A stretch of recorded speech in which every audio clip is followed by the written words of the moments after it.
Nous sommes en français CMSM2 et nous sommes en vocabulaire. Il s'agit cette fois-ci de la leçon Voc 8 sur les synonymes, donc la version commentée de cette leçon. Allons-y. On commence par les objectifs, comme d'habitude. Je sais ma leçon si, je sais reconnaître des mots synonymes, c'est le numéro 1. Et je sais trouver le synonyme d'un mot donné, c'est l'objectif numéro 2. Voyons ça en détail. Des mots qui ont le même sens ou des sens très proches sont des synonymes. Alors ils n'ont pas toujours exactement le même sens, bien souvent. Il y a une toute petite différence de sens, mais si le sens global est proche, on les appelle synonymes. Par exemple, on a monter et grimper, ou un autre exemple, trois mots synonymes, heureux, joyeux et content, des mots qui ont un sens très très proche.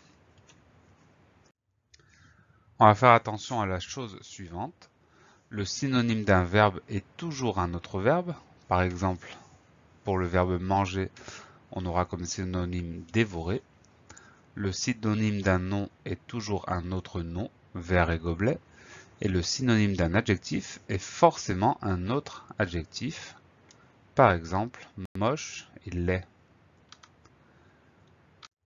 Voyons ce que ça peut donner par rapport aux objectifs. Alors le premier objectif, je sais reconnaître des mots synonymes.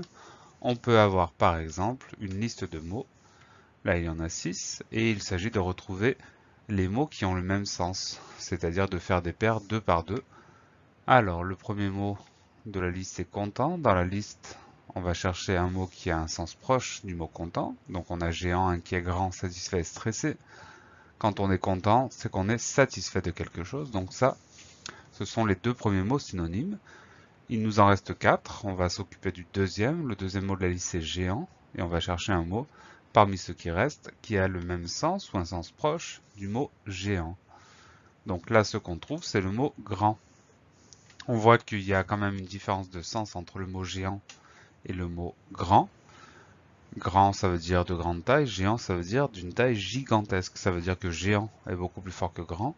Mais ce sont deux mots qui ont un sens proche, même si il y a une petite nuance. Donc ils sont synonymes. Enfin, il nous reste deux mots à relier. Ce sont les mots inquiet et stressé qui ont un sens proche eux aussi. Voilà pour ce premier objectif. Le deuxième objectif, je sais trouver le synonyme d'un mot donné. Donc cette fois-ci, on a une phrase et il va s'agir de trouver un synonyme du mot qui est souligné. Donc là, il n'y a rien qui est proposé, c'est à soi de trouver dans sa tête un mot synonyme. Donc ma voisine se nomme Linda. Le plus simple, ma voisine s'appelle Linda. Deuxième exemple, je suis allé chez le médecin. On va essayer de remplacer le mot médecin. Ça peut donner par exemple, je suis allé chez le docteur. Voilà pour cette leçon Voc 8 sur les synonymes. J'espère que tout est clair pour vous. Je vous dis à bientôt et travaillez bien.